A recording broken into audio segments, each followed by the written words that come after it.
Pronto. Então, prontinho, Então pessoal, boa tá. noite, bem-vindo todo mundo.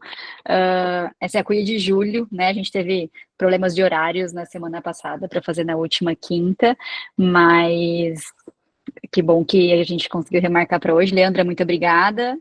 Pode se apresentar e começar aí. Beijo. Então tá. Bom, meu nome é Leandra, eu sou pediatra intensivista.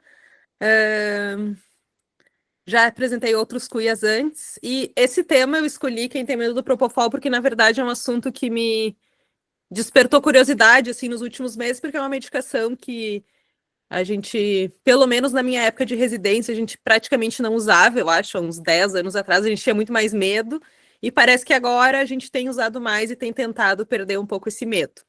Então, o título da apresentação é Quem tem medo do Propofol. Já começo respondendo por mim, eu continuo tendo um pouco de medo, mas eu acho que é um medo que eu fui perdendo aos poucos, conforme eu fui sendo mais exposta e fui vendo que ele é uma medicação boa e que, talvez por sorte minha, eu nunca vi nenhum efeito adverso muito grave ao Propofol. E, na verdade, é uma apresentação mais curta, até porque no final eu queria saber de vocês, dos outros centros, né, o que cada um tem feito em relação ao Propofol, porque é uma curiosidade minha também. Então, por que, né, o medo do Propofol? Onde tudo começou? O Propofol, então, na verdade, é uma droga não muito velha. Ela foi aprovada pelo FDA em 1989, então ela é jovenzinha, mais jovem que eu. E então ela vem sendo usada mais em grande quantidade desde a sua aprovação. E em 1992 foi o primeiro relato de efeitos adversos graves do Propofol em crianças. Então, esse estudo que eu coloquei aí na tela é onde tudo começou, onde o medo do Propofol iniciou. São relatos de 5 pacientes pediátricos com acidose metabólica e falência miocárdica fatal após infusão de Propofol. Se não me engano, todos os casos são do Reino Unido. São crianças sem comorbidades prévias. Eu coloquei essa interrogação porque eles não deixam isso bem claro, assim, mas são crianças em geral com bronquiolite, com doenças de via aérea e não menciona nenhuma outra doença metabólica ou sepse grave. E todas tinham doenças respiratórias agudas. Então, eu vou mencionar um pouquinho desses casos só para a gente entender, né, o que foram esses casos e por que eles foram tão assustadores e foram publicados. O caso 1 era uma menina previamente ígida de 2 anos e 9 meses que precisou de ventilação mecânica por laringotraqueobronquite. Ela foi sedada com Propofol a 1%, que é a nossa diluição de hoje em dia, que é 10 miligramas por ml, iniciado 4,8 miligramas quilo-hora, e necessitou aumento progressivo da dose. Depois, lá no final, tem uma tabelinha mostrando a dose máxima que foi usada. No dia 4 de uso de Propofol e ventilação mecânica, essa paciente evoluiu com bradicardia e bloqueio de ramo direito e uma acidose metabólica. No dia 5, ela fez uma temperatura de 41,3 e a amostra de sangue dela era lipêmica. A fotinho ali do lado não é desse caso, mas eu trouxe uma foto de uma amostra de sangue lipêmica só para a gente ver como é que é. A parte do soro ali é preenchida com material lipêmico. Então, nesse mesmo D5 foi suspenso o Propofol. Esse já nos faz pensar que eles realmente não sabiam com o que eles estavam lidando, porque a paciente já tinha bradicardia, já tinha vários sinais, e eles só foram suspender o Propofol no D5. Então, era realmente um efeito adverso que eles não conheciam, que eles foram os primeiros a publicar. Então, no D5 foi suspenso o Propofol, essa paciente recebeu o manejo para sepse, porque foi a impressão clínica deles, e ela foi a óbito no dia 5 com acidose e bradicardia, e assistolia que foi precedida por bradicardia. Então, temos o caso 2, que é uma menina de 1 ano e 4 meses, que também foi para ventilação mecânica por laringite. Ela recebeu sedação com Propofol, que foi iniciado a 7,9 miligramas quilo-hora, associado à morfina. No dia 2, ela evoluiu com uma acidose metabólica. No dia 4, ela evoluiu com uma bradicardia e bloqueio do ramo direito. A amostra de sangue também era lipêmica. E o Propofol foi suspenso. Evoluiu nesse mesmo dia com insuficiência renal aguda, hipercalemia, diálise peritoneal. E no 6º dia, ela teve uma bradicardia refratária, que evoluiu com assistolia e óbito. Caso 3. Uma menina de 1 ano e 10 meses, ventilação mecânica por estridor, insuficiência respiratória. Iniciado o Propofol após 48 horas de ventilação mecânica pré-extubação. Antes ela tinha usado mida e morfina. O Propofol iniciado a 10 miligramas quilo-hora. Essa paciente tinha febre e consolidações pulmonares, então tinha também um quadro que eles atribuíram a sepse.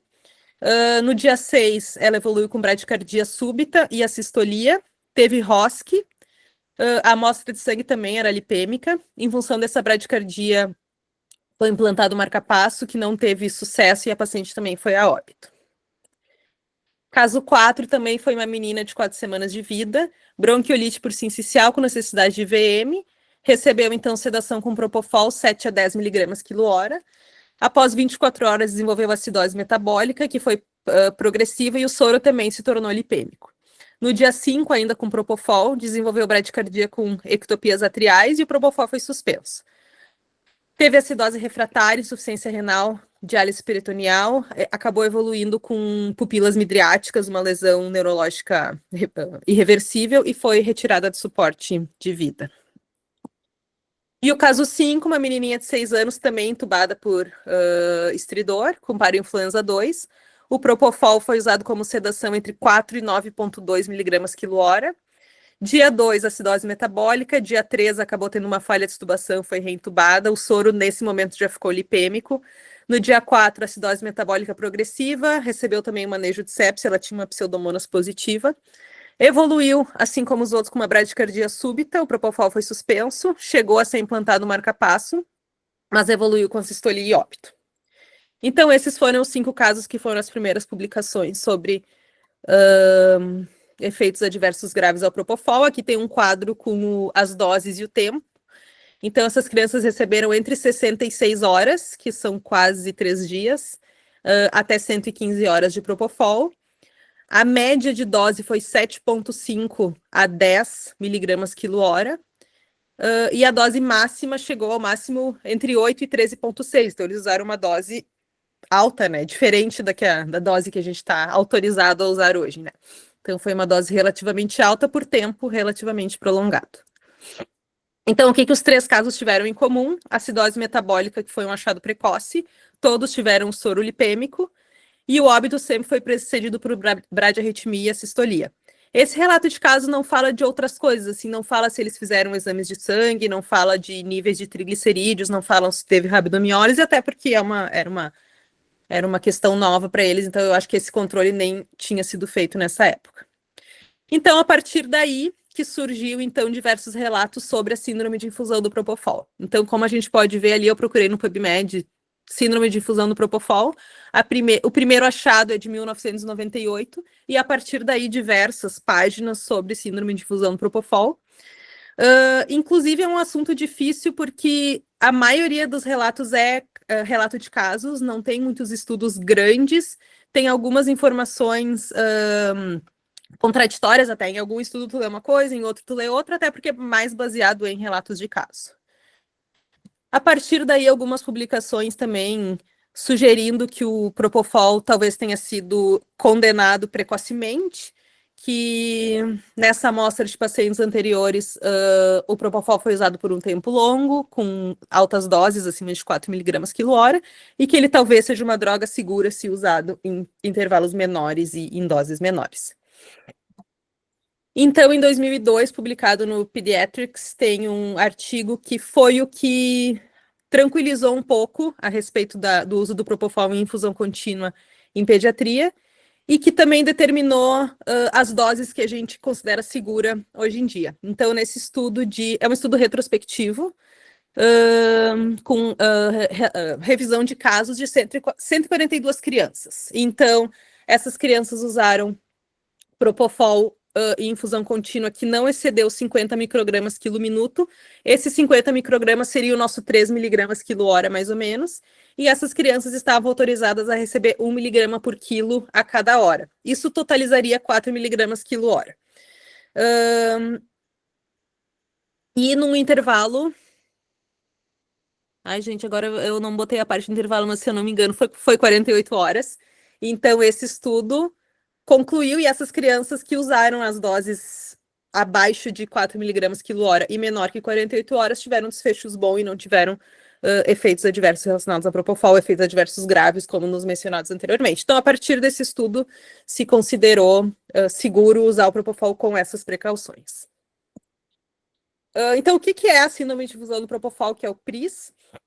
É um fenômeno que tem um mecanismo que não é completamente elucidado. Então, ela resulta numa constelação de sintomas que são relacionados a uma falha metabólica a nível celular. Diversas teorias, mas a que eu achei mais fácil de entender e mais plausível tem uma inibição a nível mitocondrial, que gera uma deficiência na utilização de energia, redução da produção de ATP, tem um acúmulo de ácidos graxos de cadeia longa que pode ser tóxicos e arritmogênicos.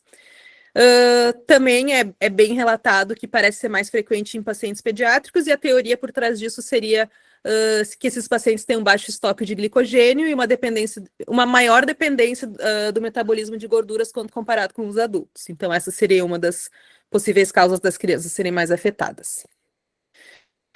Então, quais são as manifestações clínicas? A principal tríade que a maioria dos estudos relata são essas 3 primeiras bolinhas ali, que é alteração do ECG, em geral bradicardia, acidose metabólica precoce, né, súbita, e rabdomiólise. Outros achados secundários e relacionados também à falência cardíaca, hiperlipidemia, insuficiência renal aguda, levando à hipercalemia. Quais são os fatores de risco também? Varia bastante de relato para relato, né, de artigo para artigo, mas ser criança, então pacientes mais jovens, uso concomitante de corticoide, necessidade de drogas vasoativas, pacientes com politrauma, administração inadequada de carboidratos. Então vários estudos mencionam isso, que a oferta adequada de carboidratos, tanto de dieta ou se o paciente está em NPO, então ofertar NPT ou um soro glicosado é importante para manter o metabolismo de carboidratos adequado e não depender do metabolismo de gorduras. Então, isso seria um fator de risco a criança em NPO ou sem receber nenhum suporte de glicose endovenosa.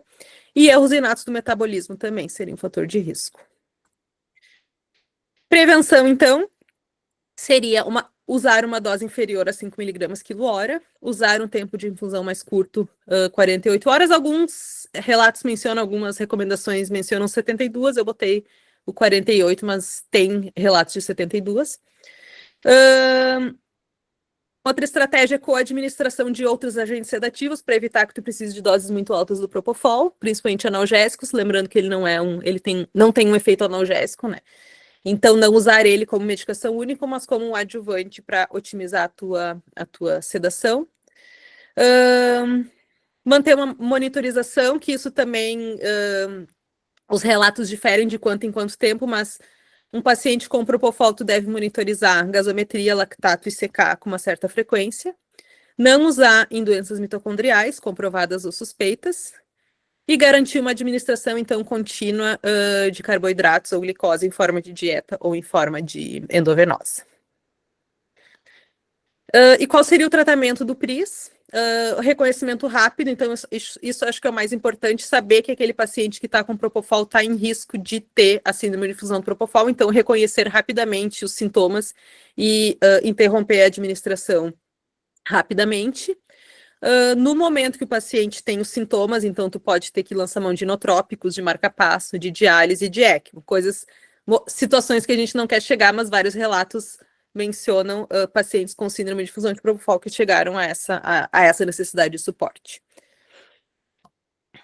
E outros possíveis efeitos negativos do Propofol que não são da PRIS, mas o uso do Propofol em si. Ele é um hipotensor, e ele não é um hipotensor só pela vasodilatação, assim como outros sedativos. Ele também tem um efeito inotrópico negativo, por ser um antagonista dos receptores beta e dos canais de cálcio. Então, alguns relatos mostrando que tu usa o Propofol, ele dá vasodilatação e dá também uma falência, uma redução da bomba cardíaca, né? Ele pode dar, inclusive, bradicardia. Então, não é só pela vasodilatação, é também por uma ação miocárdica direta.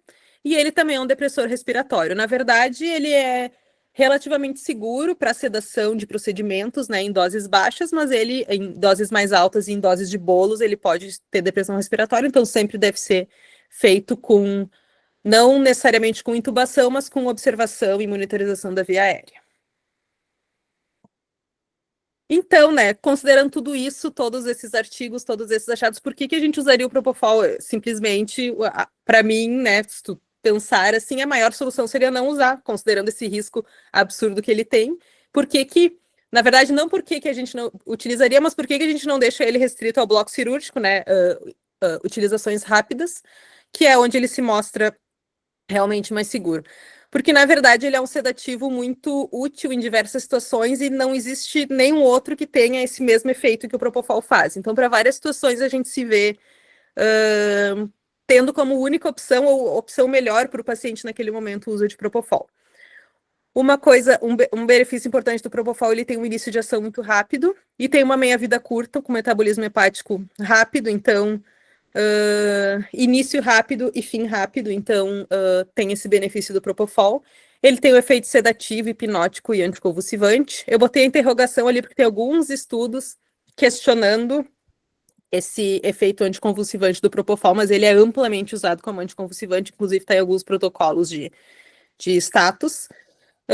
Ele produz um nível de sedação controlado, então ele não acumula, ele no momento que tu desliga, tu tem um pouco da garantia que o paciente vai superficializar, diferente de outros sedativos que acumulam mais. Ele tem relatos de associação com abstinência e delírio, mas menos do que o benzodiazepínico e opioide.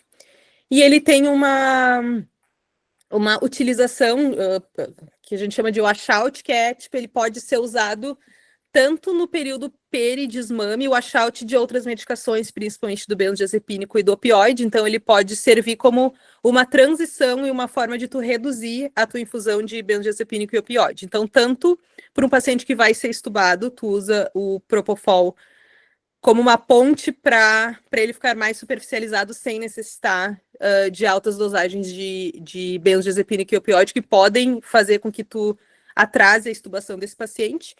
Ou também um paciente que está cronicamente ventilado, com perspectiva de ficar ventilado por mais um tempo, tu pode usar o Propofol como uma infusão por alguns dias, como a perspectiva de tu reduzir a tua infusão do benzodiazepínico e opioide. Então, o washout com o Propofol, na verdade, tem vários relatos de casos, não tem um estudo grande, assim, descrevendo esse washout, mas vários pequenos relatos de caso, inclusive esse que eu coloquei aqui é um de neonatal. E a intenção deles, nesses casos, foi reduzir a exposição a outros sedativos, principalmente opioides e benzodiazepínicos, facilitando o desmame. Então, o racional deles seria que a tolerância é associada a uma perda de sensibilidade dos receptores de benzodiazepínico e opioide, então eles usariam o Propofol com a perspectiva de reduzir as doses dos benzos e opioides, e quando forem reiniciados, eles poderiam reiniciar com uma dose menor. Então, o início de Propofol e redução significativa ou até suspensão dos sedanalgésicos concomitantes. Esse estudo é interessante, tem uns gráficos mostrando quando eles iniciaram o Propofol, a capacidade que eles tiveram de baixar midazolam e fentanil ou morfina, e depois, quando eles reiniciaram, eles conseguiram reiniciar midazolam e morfina em doses menores para pacientes neonatos cronicamente sedados. Mas isso é um relato de poucos casos, então não tem um estudo grande descrevendo esse washout. E o que as nossas recomendações publicadas no PCCM em 2022 recomendam, que são as recomendações que, em geral, a gente usa, né, para se guiar para sedação. Eles sugerem que uma sedação contínua com Propofol em doses menores que 4 mg quilo hora e administrada por menos de 48 horas parecem ser seguras como uma sedação alternativa. E que usos curtos, menores que 48 horas, parecem ser um bom adjuvante no período periestubação para facilitar o desmame de outros sedoanalgésicos. Além disso, eles sugerem monitorar para PRIS, e isso significa manter eletrocardio contínuo, que a gente sempre mantém na UTI, e medidas intermitentes de lactato, triglicerídeos, CK, creatinina e exames de função hepática. Então, em resumo, o que a gente pensa do Propofol, que acho que ele pode ser usado, deve ser usado, mas com segurança. Então, a gente tem que estar bem ciente das possíveis consequências que a gente está lidando. As principais conclusões, então, dessa pesquisa que eu fiz, não usar como primeira opção de sedativo contínuo, utilizar em pacientes onde a nossa sedação básica não foi suficiente, que tu precisa de algo mais. Utilizar por períodos curtos, peristubação ou como washout de benzodiazepínicos e opioides. saber sobre PRIS, reconhecer os sinais precoces para a gente poder agir rapidamente, e sempre manter a monitorização desses pacientes, ECG, exame laboratorial, urina, no caso de rabdomiólise, então qualquer alteração na urina pode te levar a pensar que esse paciente está evoluindo com rabdomiólise. Então, eu queria saber de vocês, se vocês também têm medo do Propofol e como que vocês têm feito nas outras unidades. Então, queria abrir para a discussão.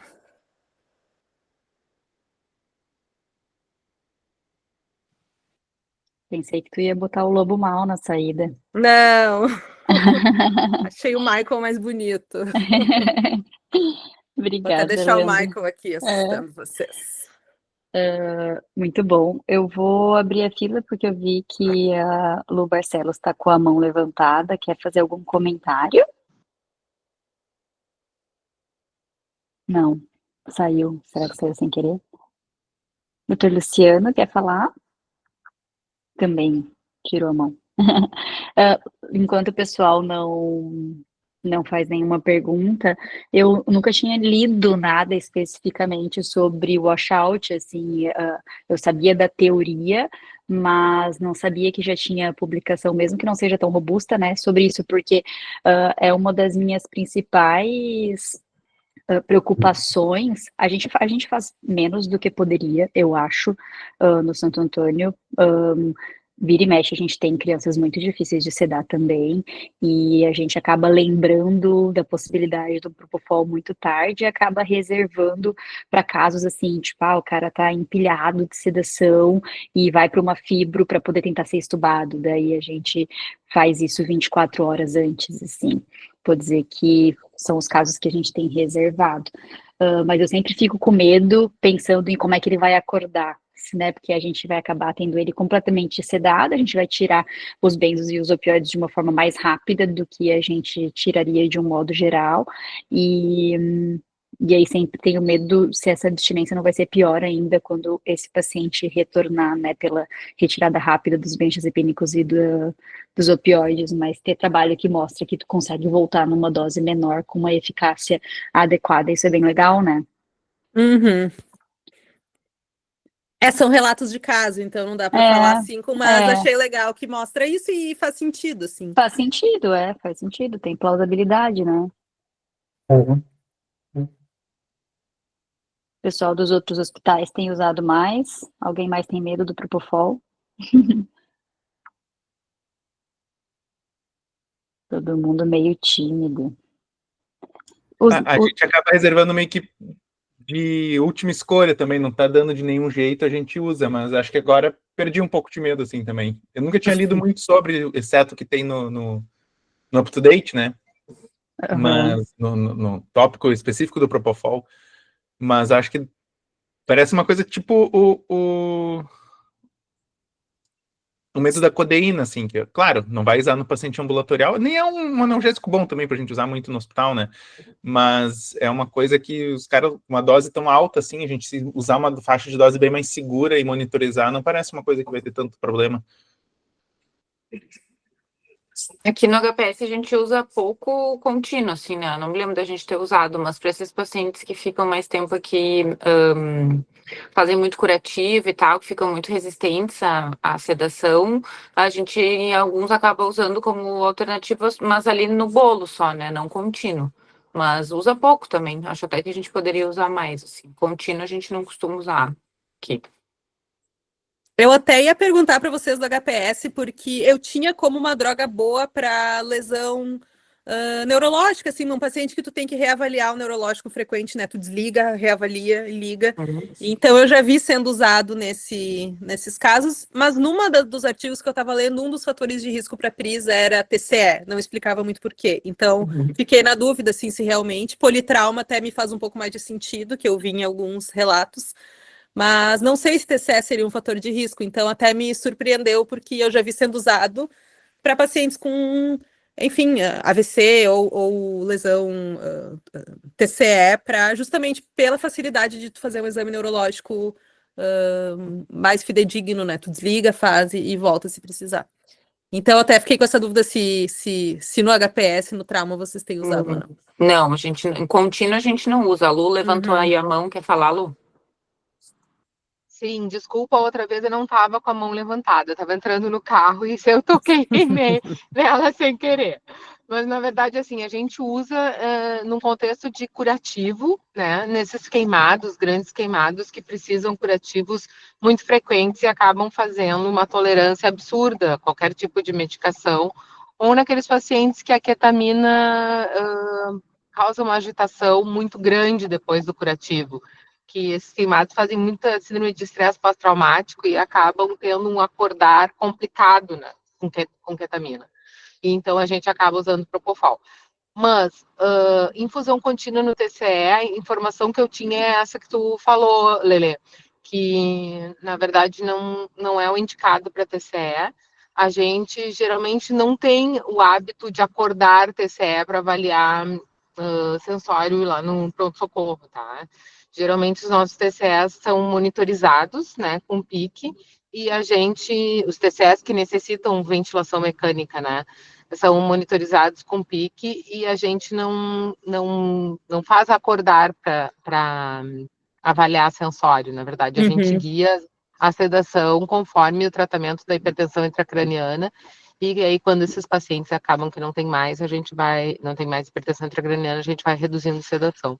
Então, a nossa experiência, que é boa, né? Poderia até ser mais, concordo com a Dani, é com propofol mesmo para procedimento, assim, para os curativos de grande queimada.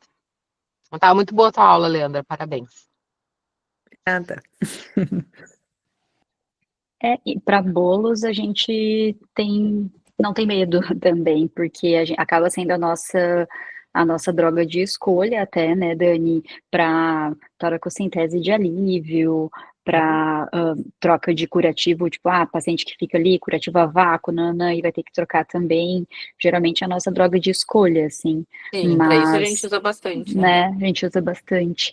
Inclusive, eu saí uns minutinhos e voltei, não sei se tu falou e eu perdi, Leandra, mas existe descrição na literatura sobre tolerância a propofol desses bolos, assim, nesse sentido de, tipo, que a gente vê com todas as outras drogas, né, de tu ter que fazer doses mais altas para poder fazer o efeito, ou tu leu alguma coisa nesse sentido? Então, eu procurei, na verdade, mencionou, assim, de tu necessitar de doses maiores com o tempo. Eu procurei se tinha questão de abstinência, delírio, efeitos adversos também, mas é difícil porque a gente não usa, né, mais do que 2, 3 dias. Se a gente usasse mida 2 dias, também não teria, né?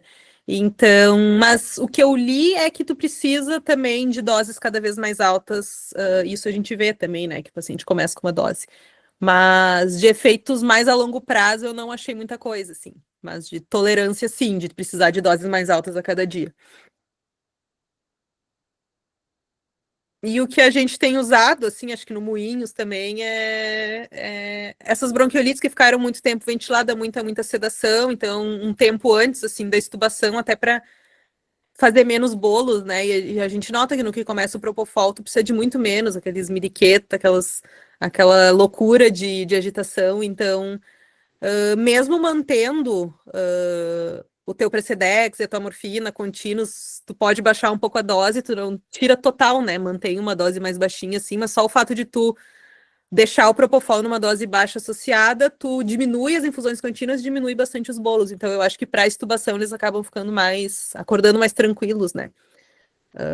Isso que eu noto assim quando a gente usa. Eu acho que sim também. Vocês têm usado lá de rotina, Leandra, no Moinhos? Não digo de rotina, mas com uma certa frequência, assim, quando a gente está com um desafio muito grande para sedar. Mas a gente tem usado doses baixas, assim. Não sei se o Luciano está aí ainda. A gente começa com 1, vai até 2, né? A gente não se arrisca a usar muito mais do que isso.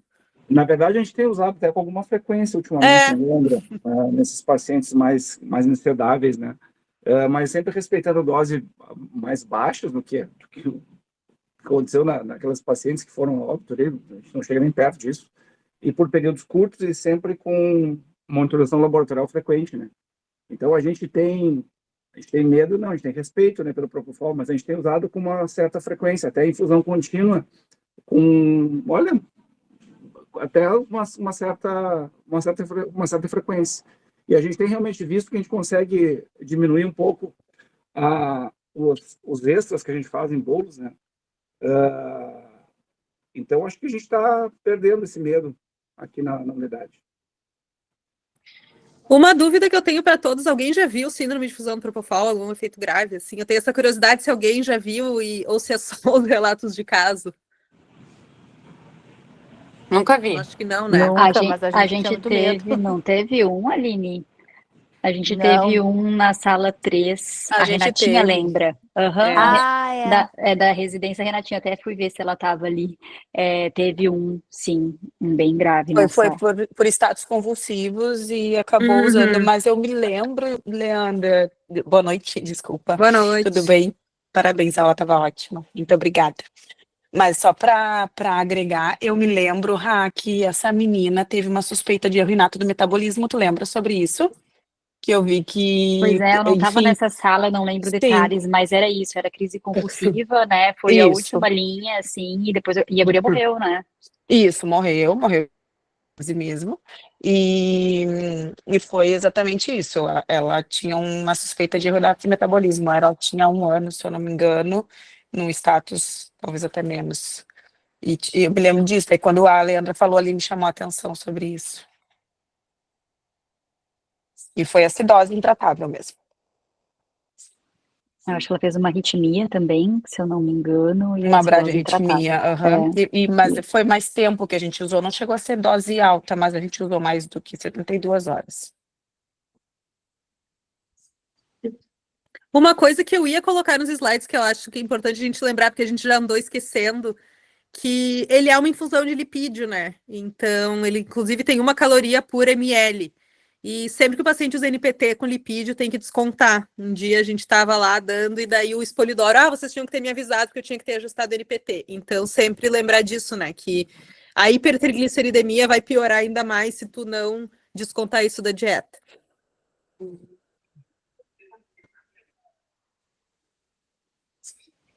Pode falar, Julinha.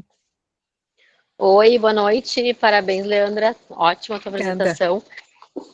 Eu queria ter uma ideia assim do que vocês consideram frequente essa tanto ali do Luciano que falou que está usando mais, né? Esses controles laboratoriais. Esses dias a gente colocou num paciente, acho que foi um pós de um grande queimado, que a gente estava muito tempo ventilado e a gente quis fazer um desmame para ele poder acordar e poder ser estudado. E aí a gente ficou em dúvida se seria diariamente, seria mais frequente que isso, o que vocês costumam fazer?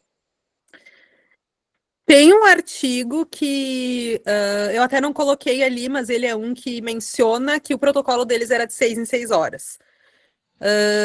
Lá em Toronto, ele era muito seguido, mas lá tudo que é exame era muito seguido, assim. Então, eu acho que eles faziam umas 3 vezes por dia. Aqui, eu acho que a gente tem feito 2 vezes por dia, né, Luciano? Em geral, a gente faz os exames completos de manhã e uma gaso à noite para ver se tem acidose, assim. Acho que tem sido de 12 em 12. Pelo menos nessa última, assim, a gente tem feito de 12 em 12. O que eles mencionam também nesses casos de síndrome de infusão é o principal achado que eles buscavam era um excesso de base menor que menos 10. Então, é a acidose metabólica na gaso, que seria o achado mais precoce. Então, talvez não precise de exames completos sempre, mas uma gaso. E aí, de manhã, triglicerídeos, e uma vez por dia, talvez triglicerídeos e secar. E também a monitorização contínua do ECG é isso, assim, notar qualquer mudança de ECG, qualquer instabilidade maior, assim, que mesmo que não seja nos exames, a gente saber que pode ser do Propofol. Mas isso aí tem um protocolo que diz, de uns estudos que eu vi, de 6 em 6. A gente, 6 horas, não conseguiu nem coletar, chegar no laboratório, já tá tendo que coletar de novo, né? Então, para nós é um pouco, não é tão factível. Perfeito, muito obrigada. Uma pena que a Renatinha não está aqui, porque eu lembro que quando ela foi para a Espanha no Observer dela, ela disse que viu bastante, assim, eles usavam a rodo, assim, eu não sei bem qual era a experiência que eles tinham, mas ela disse que era muito, muito usado mesmo, e com segurança, assim, passou 1 mês lá e não viu evento adverso, sabe? Sim, Então, realmente dá essa sensação que é mais medo mesmo, né, por não usar e não e ter muita evidência antiga de efeitos adversos, mas efetivamente numa dose segura, num tempo seguro, parece uma droga muito Sim. segura, né? O triste é quando a gente tem que tirar, tá completando os 3 dias, daí, vamos ter que trocar para Vou outra, ter porque é que tão bom, né? voltar O paciente atrás fica tão para. confortável, mas daí, Sim. enfim, mas faz parte. Inclusive, uma outra coisa que eu pensei agora, tem alguma coisa descrito sobre o tempo de tu reutilizar? Porque às vezes a gente fica com crianças em ventilação mecânica muito tempo, né? Tipo, sei lá, 10 dias, 14 dias, e a gente faz um ciclo de Propofol. Será que tem um tempo específico que tu possa fazer um novo ciclo? Porque pensando que a meia vida é super curta, se não fez nada, né? Eu imagino, na minha cabeça, assim, que seja curto também, tipo, talvez a cada Sim. 3 dias tu poder ciclar, né? Não. E da minha experiência lá no Canadá também, eles faziam esses washout, tiravam tudo, até me dava uma estranheza, assim. E tiravam Fenta, tiravam Mida, deixavam algum analgésico, né, se o paciente tinha. Uhum. Mas depois recolocavam de volta, sim. Mas eles tinham essa segurança de tirar tudo e deixar nessa dose até 4, assim. Lá eu usava em micrograma, então era o 66 que Sim, tinha, assim, o limite. sim, Mas eles faziam o washout bem bom, assim, tipo, uns 2 legal. dias sem nada e depois recolocava. Legal. Uhum. Julinha, tu quer comentar alguma coisa ou tu não baixou a mão? Eu perdi. Acho que não deve ter baixado. Então tá, gente. Alguém tem mais algum comentário? Acho que a discussão foi bem rica. Tiramos todas as dúvidas com a Leandra. Quer falar, Julinha? Não, era isso. Eu que não tô Tá. conseguindo baixar a mão aqui. Então tá bom. Lê, Então muito tá, pessoal, muito obrigada. Adorei obrigada. a revisão. Muito bom. Até a Parabéns, próxima. Parabéns, Leandra. Leandra. Tava Um Excelente. ótimo, abraço. Obrigada. Leandro. Parabéns, Obrigada. ótimo. Tchau, Tchau, gente. tchau. Até. Tchau, tchau, Tchau, boa tchau. noite.